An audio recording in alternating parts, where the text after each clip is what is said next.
The topic today is not technical, rather than natural language. I grew up in a small town south of Shanghai, and we are having our own dialect. When that time I thought that our home dialect is close to Mandarin, let's say, because we do have TV and radio that in Mandarin, but we in daily communication in the school, and we are always speak our home dialect. And in Chinese we have 4 tones, and in Mandarin we have 4 tones. So the first, second, third, and fourth. So let's take a vowel called ah. So that's open your mouth. Ah, ah, ah, ah, ah.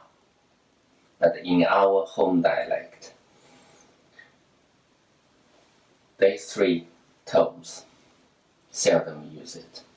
So the one we use it most is this 4th tone. How much use it? Let's say 90%. And when people listen that people are talking about our home dialect, people thought we are quarreling, close to the fighting. So our home dialect, the rhyme is that's how the rhyme is like. And 8 years ago, I get a chance to have business trip to Sweden, and I got a chance to listen that how Swedish sounds like. And Swedish is quite different. So the rhyme is like more like up and down, up and down. So it's like those kind of sound. So quite like this kind of rhyme.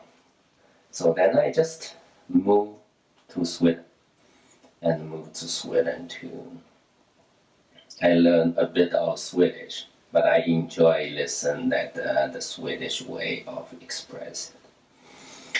My Swedish is not that good, so not able to communication in professional way, so more of a casual way. I need to practice more. If you are Swiss, when you meet me, feel free to speak Swedish. I will try my best to practice and practice more to improve my Swedish. 2 years ago, I get a chance to have a project in Denmark. And you know that Sweden and Denmark, they are all Nordic countries. And their language, I suppose they are pretty similar. But when I try to listen and even try to learn how to pronounce some of the words, it's pretty difficult. But their rhyme is pretty interesting. So Swedish is up and down, up and down. And Danish, to my ears, are something stop, stop, stop. So the rhyme is like in music tone, so the stop tone. But they have a certain rhyme, so they are like a little bit of these sounds. To me, I even feel a little bit to my hometown, so home dialect, that in the beginning the tones seems a bit strange. But over time you feel the beauty of Danish, and even now that I really enjoy listening sometime of Danish language. It's fascinating. In the college, I learned a couple lessons of Japanese. So because Japanese do using around 1/3 of Chinese character today, and their writing has quite some similarity to normal Chinese writing. So the writing has no problem for me. And the pronunciation, there are some part that's very close to like Chinese or my home like dialect. So it's also quite okay. And then 5 years ago, my son was really interested in watching Japanese cartoon. And so I wrote a small game to practice hiragana. It's still open and accessible today. You can access it via rocky-young.github.io and /learn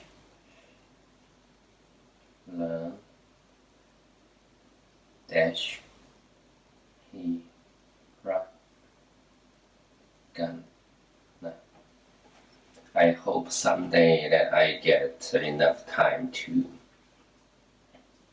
learn more Japanese. So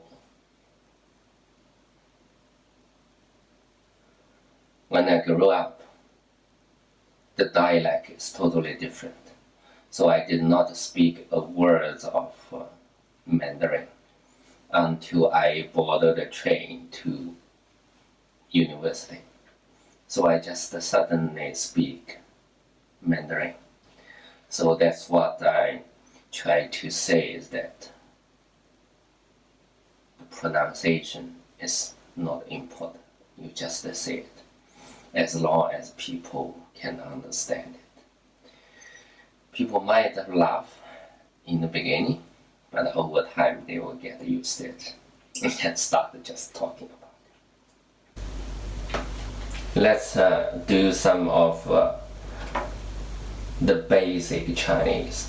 So the Chinese is basically follow the physical thing and try to model it in the writing way, and not same as the most of the language.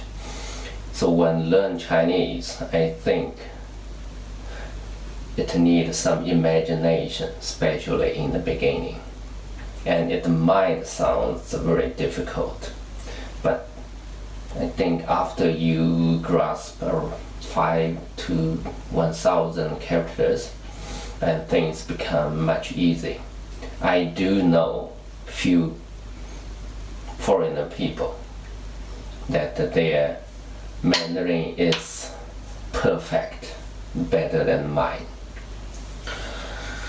Imagine that you are in Stone Age 3,000 years ago, and in the early morning, and the sun start rising up from the glass meadow. So that's the grass, and that is the sun.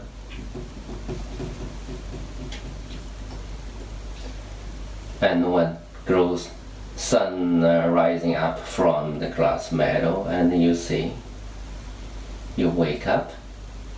So that's up. And you look at the lady beside you, and that is a lady, and together with your child. So the sun rising up from the glass meadow, you wake up, look at your woman and the child, you feel happy. So that's good morning in Chinese. So how we write it today. So that is the sun, and that is the grass, and that's up. And that's good. A woman with child means good. So the pronunciation is 早上好. And of course, the up, there's another word opposite it, that's down. So that's how we write it down. Good morning. You wake up, and when sun rising up from the grass, and you look at your lady together with your child, you feel super happy. So that's good morning. And some more things do require some imaginations. Take example, how you model safe, peaceful. So let's assume I'm in that age, I'm going to model it. So I look at what means safe. I have a house with a roof on top, and my lady is sitting inside, so that's safe. And pronounce it as an.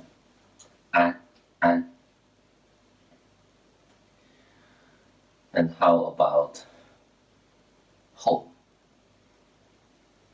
And home, we can model that there is this roof, and you have the livestock, a pig inside. That's home.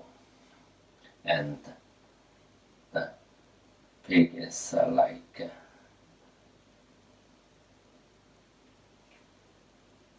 it's a big belly, and that is a pig. So this is the house. And we write that today is like this. 鸡 一 啊 家. So that's home. And this part, that's a pig. And if we pull it in more abstract way, so it's right off like this. And everything with this inside, which is belong to the category of animal. So if you see that in Chinese character with this inside, which means a type of animal, even you don't know what type of animal it is, it's already a type of animal thing. So that's a dog. There are many other words. If you're interested in the way of imagination, try to remember it. And please leave comments below. I will try to have more sessions. So the words we have today is that 早上好. When sun rising up from grass, you wake up and look at your lady together with child, you feel super happy. An means safe, and the house, your lady sitting inside, is safe. And how about home? Is that house, you have livestock inside, which means you already settled down. That's a home.